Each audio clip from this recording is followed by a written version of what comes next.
Aurelio, interesting result today. I just want to ask, what are your immediate thoughts just straight after the game? Look, I thought it was a really good game of football from both sides, in the first half especially. And second half, we controlled a lot of the game, and really without having that final punch in the front third. I think we had the best chance in that second half with Takeshi after the keeper made a good save. So it's never easy coming here anyway, so we've always had difficult games against them. And so I'm pretty pleased with the point.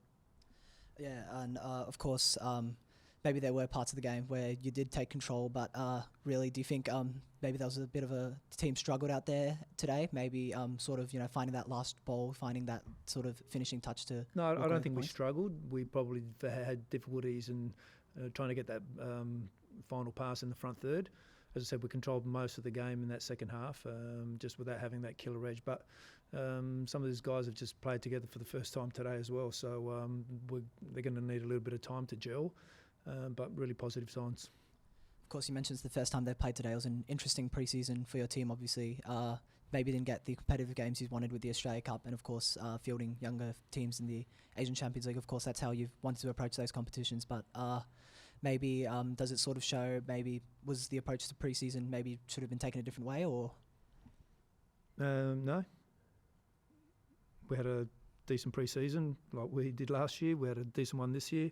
The only hiccup we had was when we had a game plan with Western United, and so that didn't eventuate. But we're in really good physical condition, and with everything, you always need rhythm, you need a fair few games, and I think every team who started this competition yesterday and today, they're going to get better over 4 or 5 weeks, and it just happens every season. I just wanted to ask about Rashani. He often would receive possession wide, almost on the touchline, and found himself either veering in on the diagonal, and even the passage of play where he clattered with Gersbach, or he got clattered, he was running almost laterally across the pitch. So how much of that is his characteristics to receive the ball wide and drift in, and how much of that is instruction that you want him to receive the ball wide and then drift in? We have a certain way of things we need in our front third, and then a lot of it's individual things. So that is, he's only new with us. He's still trying to find his feet. So he's going to play a lot of things that are natural to his game, and we're not going to take that away from him, because that's what comes to him quite easily, and then he'll work within the structure of our forward plays. So as I said earlier, he's had several minutes in the Champions League games, and his first real decent hit out now. So he's going to build, and you can see he's a very, very good player. And he's a guy that he's not afraid to get into the 50-50 duels. He looks for that. And I think once he gets clicking, you're going to see a really nice player. How important was it for Max to score and be 1 from 1 in the league today? Should retire. No, Max is great. He's developed so much over the last couple of years. His intent is always positive. He wants to do so well, not just for himself, for the team. He gets into good goal-scoring positions.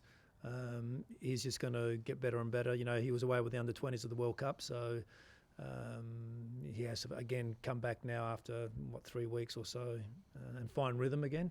So we had all those sort of disruptions as well, like probably most teams had anyway. So I think now that we're all together, and we've got a pretty busy schedule coming up, a game on Tuesday, a game on Saturday. So we just we're going to get back home tonight and recover and get ready for Tuesday night's game. In your conversations with Max, do you talk about actual figures in terms of a goal target you want him to hit? Is it about the percentage of chances he converts? Because I guess he would see players his age and even younger, they get in a little bit of form, they get a burst, whether it's a Segicic or a Sapsford, and all of a sudden the prying eyes are looking. So how do you keep his feet on the ground while also saying, we want you to lead the line, we want you to potentially be the top scorer of this team? No, I don't have those conversations with him, to be honest, because he's a 20-year-old young man and who's learning the game, and he's very dedicated to his profession, and the way he trains is always very, very good. So I don't have any complaints about that. And then if you train the way he does, and most of our guys anyway, and then you'll be able to perform. And we're always touching on small details for him about the runs he makes, and tonight was a perfect example. Waiting for the right moment for your teammate who's got the ball, knowing what he's going to do with it, and then making the run. And first of all, it was a great ball from Andreas, and then a great finish from Max. So there's no expectations on him or anyone. If we train the way we train, if we play the way we need to play, we're aggressive, we show great intent, everything will come together. And obviously you've just come off the title win last season. Kind of how's the sort of vibe in the club rooms, and how are you looking to sort of build on that title win to take you into this current season? Oh, well, we said at the beginning of pre-season, and I mentioned again yesterday, it's not about us defending it, it's about trying to earn it again, and that's what we did. So all the signs from me and the coaching staff are really positive. They came in first day of pre-season in really good shape with the right mentality, and at times we know that if you win a championship you can sort of pull the handbrake up a little bit and think everything's fine, but we set different benchmarks this year for them. We're keeping them on their toes. That's part of our job, but part of their job is also to make sure that they're coming in on a daily basis with energy and with a really sharp focus, and so far so good, no complaints. And you've got Perth Glory back at home on Saturday. I think sort of how you look, is there looking to be any changes for that game, or will you be pretty much... We've got Tuesday night first, so we've got to worry about Tuesday night before we worry about Saturday. Yeah. Last one from me, just on Mathew Leckie, 70 minutes. Physically... I'm in trouble because he was only meant to play 60. Okay, so physically, is that a good sign that he could go 10 minutes longer? And how have you assessed him arriving at round one, given that there'll be so much interest in his form and whether he can make a push to return to Socceroos? I think the Mathew Leckie discussion is always going to be on the table. To be honest, he's had a much better pre-season this year than he did last pre-season. He couldn't get going last year, and hence all the little niggles he's had. And to be honest, he's had some some niggles as well. We had him right for first game against Hiroshima in the Champions League, and then he felt a little soreness in his hamstrings, and so he's building. We've had to learn how to not rebuild him, but train him a little bit differently than what he's been used to. So it's just an ongoing thing with Matt. And is he enjoying that? Like, is he enjoying the challenge of training differently in order to prolong his career? He's frustrated because he wants to be on the pitch all the time. So he does some sessions on the pitch, he does some sessions off the pitch, but at the end, I don't even think we saw anything close to Mathew Leckie's performance tonight that he's capable of. But he's going to need a little bit of time as well. But as long as we have him on the pitch for as long as we possibly can, because he's a very valuable player.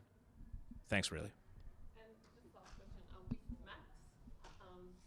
Everyone likes Max. Yeah, everyone does love Max. Do you want me to call him? No, okay.